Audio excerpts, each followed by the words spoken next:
الحمد لله وكفى وسلام على عباده الذين اصطفى أما بعد أعوذ بالله من الشيطان الرجيم بسم الله الرحمن الرحيم إن الذين آمنوا ثم كفروا ثم آمنوا ثم كفروا ثم ازدادوا كفرا لم يكن الله ليغفر لهم ولا ليهديهم سبيلا ان الذين آمنوا، وہ لوگ جو ایمان لائے، ثم کفروا، پھر وہ منکر ہو گئے،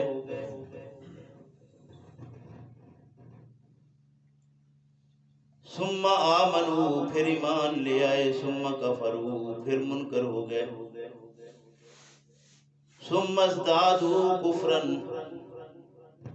پھر وہ کفر میں ہی بڑھتے چلے گئے، انکار میں ہی بڑھتے چلے گئے، لم یکن اللہ، نہیں ہے اللہ، لیغفر لہم، کہ ایسے لوگوں کو بخش دے، ولا لیہدیہم سبیلا، اور نہ ایسا ہے کہ انہیں کوئی راہ دکھا دے۔ سبحان ربک رب العزت عما یصفون وسلام علی المرسلین والحمد للہ رب العالمین۔ میرے محترم بزرگوں، بھائیوں، آج کا سبق سورہ النساء جو کل رات ہم نے تلاوت کی 5ویں پارے میں، اس کی ایک آیت مبارکہ جس کا نمبر ہے 137، یہ آپ ترجمے کے ساتھ سن چکے ہیں۔ اللہ تبارک و تعالیٰ سے دعا ہے کہ اللہ ہم سب کو اپنی اس کتاب کو صحیح معنوں میں سمجھنے کی توفیق عطا فرمائے اور سمجھنے کے بعد عمل کی توفیق عطا فرمائے۔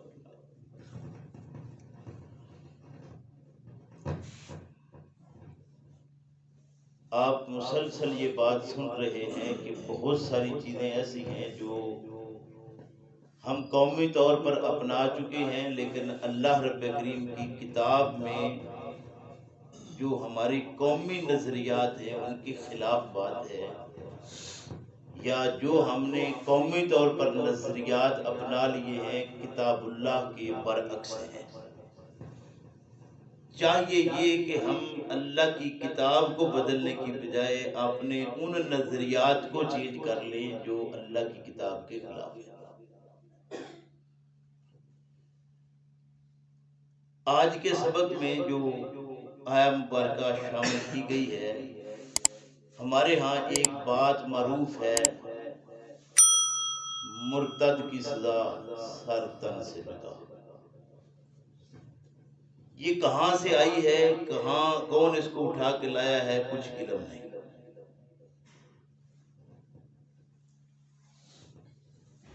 اس سلسلہ میں چند ایک باتیں آپ کے سامنے عرض کرتا ہوں۔ ایک بات تو یہ سمجھ لیجئے کہ مکی صورتوں کے اندر جتنا بیان ہے وہ توحید اور رسالت کو بیان کیا گیا ہے۔ احکامات جتنے بھی آئے ہیں وہ سارے مدنی زندگی میں جو صورتیں نبی کریم صلی اللہ علیہ وسلم کو عطا کی گئی ہیں، مدنی زندگی کے اندر احکامات آئے ہیں۔ اور یہ سورہ مبارکہ جو سورہ النساء ہے، یہ ہجرت کے 5ویں سال میں اللہ رب کریم نے پیغمبر اسلام صلی اللہ علیہ وسلم کو عطا کیا۔ قرآن کریم کی کل 114 صورتیں ہیں اور اس کا نمبر نزول کے اعتبار سے 92 ہے۔ گویا پیغمبر اسلام صلی اللہ علیہ وسلم نبوت کے 23 سال 13 سال جو مکہ میں گزرے وہ گزار چکے، اور 5واں سال ہجرت کے بعد کا ہے جب یہ صورت نازل ہوئی ہے۔ ظاہر ہے اس میں احکامات تو آئے ہوئے ہیں، اور یہ حکم جو ہمارے ہاں معروف ہے اس کے خلاف یہاں موجود ہے۔ فرمایا ان الذین آمنوا ثم کافروا، وہ لوگ جو ایمان لائے پھر وہ کفر اختیار کر کے مرتد ہو گئے۔ ثم آمنوا، پھر وہ ایمان لے آئے، ثم کافروا، پھر مرتد ہو گئے۔ یعنی اب اس میں ارتداد میں کوئی شک تو باقی نہیں رہا۔ ارشاد یہ فرمایا کہ ثم ازدادوا کفرا، پھر وہ کفر میں مزید آگے بڑھ گئے، یعنی ایمان کے بعد دعوی ایمان کے بعد کفر اختیار کیا، کفر کے بعد پھر وہ ایمان والوں میں شامل ہو گئے، پھر وہ مرتد ہو گئے، پھر وہ ارتداد میں مضبوط ہو گئے، آگے بڑھ گئے۔ لم یکن اللہ، اللہ نہیں ہے لیغفر لہم، کہ انہیں بخش دے، اللہ انہیں معاف نہیں کرے گا۔ تو یہ اللہ کا فیصلہ ہے، اللہ کو ہی کرنا چاہیے۔ اب عرض یہ ہے کہ جو ہمارے ہاں یہ بات پیش کی جاتی ہے کہ مرتد کی سزا سر تن سے جدا، یہ کہاں سے لی گئی؟ قرآن کریم کے اندر سورہ مائدہ کی آیت نمبر 33-34 میں اللہ رب کریم نے ارشاد فرمایا کہ انما جزاء الذین یحاربون اللہ ورسولہ ویسعون فی الارض فسادا ان یقتلوا او یصلبوا او تقطع ایدیہم وارجلہم من خلاف او ينفوا فی الارض۔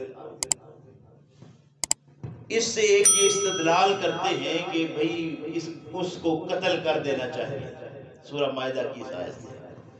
اب اس میں ہے کیا؟ انما جزاء الذین یحاربون اللہ ورسولہ، پہلی بات تو یہ ہے کہ جو اللہ اور اس کے رسول کے ساتھ جنگ کے لیے تیار رہے، تو ظاہر ہے جب میدان جنگ میں وہ آئیں گے تو قتل کر ہی دیا جائے گا۔ فرمایا وہ لوگ ہیں، پھر وہ قتل ہی صرف نہیں کہا، وہاں پر ایک بات صرف نہیں کہی کہ ان کو جہاں ملے مار دیا جائے۔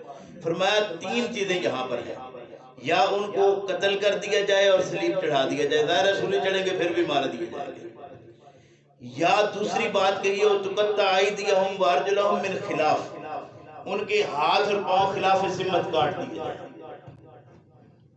جو اللہ اور اس کے رسول کے ساتھ جنگ کے لیے آمادہ ہوں ان کے لیے اللہ رب کریم نے ارشاد فرمایا کہ ان کو یا قتل کر دیا جائے، سولی پہ چڑھا دیا جائے، یا ان کے ہاتھ اور پاؤں مخالف سمت کاٹ دیے جائیں، یا انہیں زمین بدر کر دیا جائے کہ اپنے علاقے سے نکل جاؤ۔ ڈائریکٹ یہاں پر قتل کا حکم بھی نہیں دیا گیا۔ دوسری آیت مبارکہ جو اس سلسلہ میں پیش کی جاتی ہے، بنی اسرائیل کے وہ لوگ جنہوں نے بچڑے کی پوجا کرنا شروع کر دی تھی، اتنے مشکل حالات سے موسیٰ علیہ السلام لے کر ان کو جب نکلے فرعون سے، تو انہوں نے پھر آگے ایک بچڑا بنایا، پھر اس کی پوجنا شروع کر دیا۔ ان کے متعلق قرآن کریم نے کہا فتوبوا الی بارئکم فاقتلوا انفسکم، یہ آیت بھی پیش کی جاتی ہے، فتوبوا الی بارئکم، توبہ کرو اپنے رب کی طرف، فاقتلوا انفسکم، اپنی جانوں کو اپنے نفسوں کو مارو، یہاں کہا گیا تھا، دوسروں کے قتل کا یہاں حکم نہیں دیا گیا کہ ان کو پکڑو اور مارو۔ حالانکہ یہ آیت بھی اس کے استدلال میں پیش کی جاتی ہے کہ یہ جو مرتد ہے اس کو قتل کر دیا جائے۔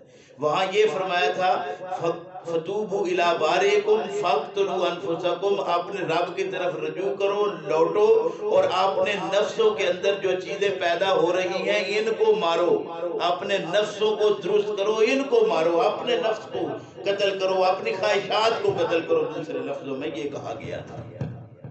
گویا دونوں باتیں پیش یہاں پر نہیں کی جا سکتی۔ اگر احادیث کی طرف جائیں تو ابو موسیٰ اشعری رضی اللہ عنہ اپنے دور کے اندر یہ کسی ایک علاقے کے گورنر مقرر ہوئے، وہاں معاذ بن جبل رضی اللہ عنہ ان کو ملاقات کے لیے، جیسے دوست ہر ایک دوسرے کو ملنے جاتے ہیں، معاذ بن جبل رضی اللہ عنہ کو بھی نبی کریم صلی اللہ علیہ وسلم نے ایک علاقے کا گورنر بنایا تھا، ابو موسیٰ اشعری رضی اللہ عنہ کو بنایا تھا۔ تو یہ آپ دوسرے جگہ پر جا کر ابو موسیٰ اشعری رضی اللہ عنہ جو ان کے دوست تھے ان کو ملنے کے لیے گئے، وہاں ان کے ہاں ابو موسیٰ اشعری رضی اللہ عنہ کا ہاں ایک آدمی دیکھا جو بندھا ہوا تھا، پوچھا کہ کیا معاملہ ہے اس کا، کیوں باندھا ہوا ہے؟ تو ابو موسیٰ اشعری رضی اللہ عنہ نے کہا کہ یہ یہودی تھا تو مسلمان ہوا، اس نے اسلام کا دعویٰ کیا، اب دعویٰ اسلام کے بعد یہ دوبارہ مطلب واپس یہودیت میں لوٹ گیا ہے، یہ مرتد ہو گیا ہے، لہذا اس لیے اس کو پکڑ کے باندھا ہوا ہے۔ ان کی گفتگو ہوتی رہی آپس میں۔ ابو موسیٰ اشعری رضی اللہ عنہ نے کہا معاذ رضی اللہ عنہ کو کہ آپ آئیں، تشریف لائیں، بیٹھیں۔ معاذ بن جبل رضی اللہ عنہ نے کہا کہ میں اس وقت تک بیٹھوں گا نہیں جب تک اس کو قتل نہ کر دیا جائے۔ یہ حکومت کا معاملہ ہے، حکومت کے یہ فیصلے کرے، یہ بالکل حق ہے، کوئی اس میں شک نہیں ہے کہ حکومت حق رکھتی ہے وہ فیصلے کرے، لیکن وہ فیصلہ جو حکومت کے کرنے کا ہے، حکومتیں حکومتوں کو مشورہ بھی دے سکتی ہیں اور حکومتیں فیصلے بھی کرتی ہیں، لیکن عوام کا یہ قطعی طور پر حق نہیں ہے کہ وہ ایسے فیصلے کریں جس سے فساد فی الارض کا سبب بن جائے۔ اس کے برعکس میں ایک اور آپ کو روایت سناتا ہوں، نبی کریم صلی اللہ علیہ وسلم کا اپنا زمانہ اور واقعہ جس شخص کا ہے، یہ عبداللہ بن سعد بن ابی سرح ہے۔ عبداللہ یہ وہ شخص ہے، سعد کا بیٹا، جو نبی کریم صلی اللہ علیہ وسلم کے اپنے زمانے میں آپ صلی اللہ علیہ وسلم کے اتنا قریب ساتھی تھا کہ آپ صلی اللہ علیہ وسلم نے اس کو وحی کی کتابت کے لیے مقرر کر دیا، کاتب وحی۔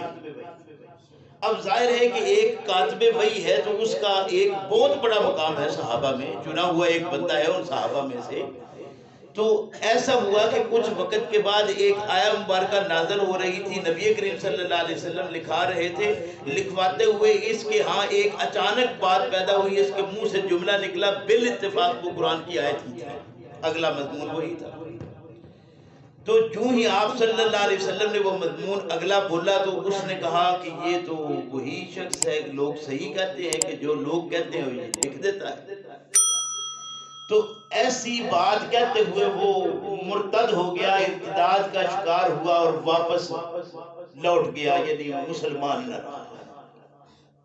یہ مکی دور تھا، پیغمبر اسلام صلی اللہ علیہ وسلم نے مکے کا اپنا بقیہ زندگی بھی گزاری، پھر آپ صلی اللہ علیہ وسلم مدینہ طیبہ تشریف لے گئے۔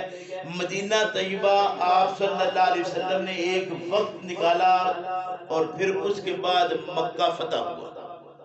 یہ فتح مکہ نبی کریم صلی اللہ علیہ وسلم کی آخری زندگی میں جا گئی۔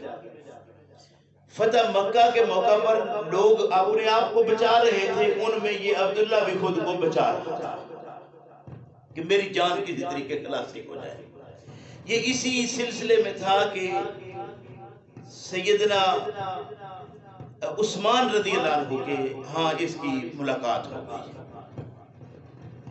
ظاہر ہے جنہوں نے کہا بچپن اکٹھا گزرا ہو، ان کے ہاں کچھ نہ کچھ تعلق رہتے ہیں۔ اس نے ریکویسٹ کی کہ میں دوبارہ واپس آنا چاہتا ہوں اسلام میں، تو آپ مجھے نبی کریم صلی اللہ علیہ وسلم کے پاس لے چلو، معافی لے دو۔ حضرت عثمان رضی اللہ عنہ ظاہر صحابی ہیں اور صحابیوں کا دل جو ہے وہ اپنے جگہ پر نرم تھے۔ پیغمبر اسلام صلی اللہ علیہ وسلم نے اتنے بڑے معاملات جو تھے ان کا جب فتح مکہ ہوا تو اعلان کر دیا تھا۔ اب ظاہر ہے کہ یہ بے شک کاتب وحی تھا، ارتداد کر چکا تھا، اب یہ واپس لوٹنا چاہتا تھا۔ سیدنا عثمان رضی اللہ عنہ نے اس کو ساتھ لیا، نبی کریم صلی اللہ علیہ وسلم کی خدمت اقدس میں حاضر ہوئے اور کہا یا رسول اللہ صلی اللہ علیہ وسلم، لوگ بیعت کر رہے ہیں، آپ بیعت لے رہے ہیں ان سے، تو ان بیعت لینے والوں میں ایک یہ عبداللہ آیا ہے، وہ بھی چاہتا ہے کہ آپ بیعت لے لیجئے اور میں واپس لوٹ آؤں اسلام کے اندر۔ نبی کریم صلی اللہ علیہ وسلم نے ہاتھ کھینچا۔ روایات میں آتا ہے کہ سیدنا عثمان رضی اللہ عنہ نے بار بار اصرار کیا کہ یا رسول اللہ صلی اللہ علیہ وسلم، عبداللہ آیا ہے، بیعت لے لیجئے۔ یہاں تک کہ پیغمبر اسلام صلی اللہ علیہ وسلم نے بیعت لے لی۔ اب بیعت لینے کے بعد جب یہ اٹھ کر گئے، یعنی عمل میں آ گئے، آپ صلی اللہ علیہ وسلم کے اندر ظاہر ہے ایک تکلیف تو بہرحال انسان کے اندر ہوتی ہے، اس کا اظہار کرتے ہوئے آپ نے ارشاد فرمایا کہ تم میں کوئی سمجھدار آدمی نہیں تھا، جب یہ بار بار آ رہا تھا اور میں ہاتھ بھی آگے نہیں بڑھا رہا تھا، اس اٹھ کر اس کو قتل کر دیتے۔ صحابیوں میں سے آپ صلی اللہ علیہ وسلم کے ساتھیوں میں سے کسی ایک ساتھی نے کہا یا رسول اللہ صلی اللہ علیہ وسلم، آپ نے ایسا کوئی اشارہ نہیں دیا، اگر آپ اشارہ دیتے تو ہم قتل کر دیتے۔ آپ صلی اللہ علیہ وسلم نے ارشاد فرمایا کہ اللہ کے نبی اشارے کرنے کے لیے دنیا میں نہیں آئے کہ وہ اشارہ بازی کریں، لیکن پیغمبر اسلام صلی اللہ علیہ وسلم نے اس کے قتل کا بھی حکم نہیں دیا۔ ایک بات ضرور کہی تھی، لیکن وہ بھی کسی پر عمل نہیں ہوا، نہ کسی نے کیا، نہ نبی کریم صلی اللہ علیہ وسلم نے اس کے بعد کسی کو حکم دیا کہ اس کو قتل کر دیا جائے، بلکہ حقیقت میں جو پیغمبر اسلام صلی اللہ علیہ وسلم کا اپنا فعل ہے، وہ فعل تو یہی ہے کہ بالآخر نبی کریم صلی اللہ علیہ وسلم نے اس سے بھی بیعت لے لی تھی۔ جب پیغمبر اسلام صلی اللہ علیہ وسلم کا اپنا بھی فعل یہ ہو، نبی کریم صلی اللہ علیہ وسلم کے صحابہ میں جو چیزیں باتیں سامنے آئیں، قرآن کریم جن باتوں کی وضاحت کر رہا ہے، ان باتوں کو اٹھا کر پھر انسان ایک ایسی بات کی طرف چل پڑے کہ اس کو چوک چراہوں میں جا کر ایک ایسا سلسلہ قائم کر دے کہ لوگ فساد فی الارض کا شکار ہو جائیں۔ تو فساد فی الارض کے متعلق آپ پڑھ چکے ہیں، وَيَسْعُونَ فِي الْأَرْضِ فَسَادًا أَن يُقَتَّلُوا وَيُصَلَّبُوا او تقطع ایدیہم او ینفوا فی الارض، یہ تو پڑھ چکے ہیں۔ پھر اگلی بات آپ دیکھیے، نبی کریم صلی اللہ علیہ وسلم نے ایک نہیں ایک روایات مطلب کی میں، بلکہ ساری کتابوں کے اندر یہ بات موجود ہے۔ آپ صلی اللہ علیہ وسلم نے ارشاد فرمایا بین العبد و بین الکفر ترک الصلاۃ، کفر اور عابد بندے کے درمیان فرق کرنے والی چیز کیا ہے؟ نماز۔ اس کا مطلب ہے جو دوسرے بلکہ مقام پر نبی کریم صلی اللہ علیہ وسلم نے ارشاد فرمایا کہ جس نے جان بوجھ کر نماز ترک کی اس نے کفر کیا۔ تو گویا جس نے دعوی ایمان کے بعد اس نماز چھوڑ دی، دوسرے لفظوں میں اس نے مرتد ہو گیا ہو۔ تو آپ میں سے کون ہے جو ایسے شخص کو اس ارتداد کی وجہ سے قتل کی سزا کہے گا؟ کوئی بھی نہیں کہتا۔ جب کوئی بھی نہیں کہتا تو پھر ایسے الفاظ کہنا جس سے فساد فی الارض کا سلسلہ قائم ہو جائے اور دنیا کے اندر معروف کر دینا، میرے بھائی یہ قطعاً یہ بات صحیح نہیں ہے۔ جو حکومت کے کرنے والے کام ہے وہ حکومت کو کرنے دینا چاہیے۔ حکومت اپنے معاملات رکھتی ہے، وہ خود مختار ہے، وہ فیصلے کرے گی، سوچ سمجھ کر ان کا حق ہے فیصلہ کرنا۔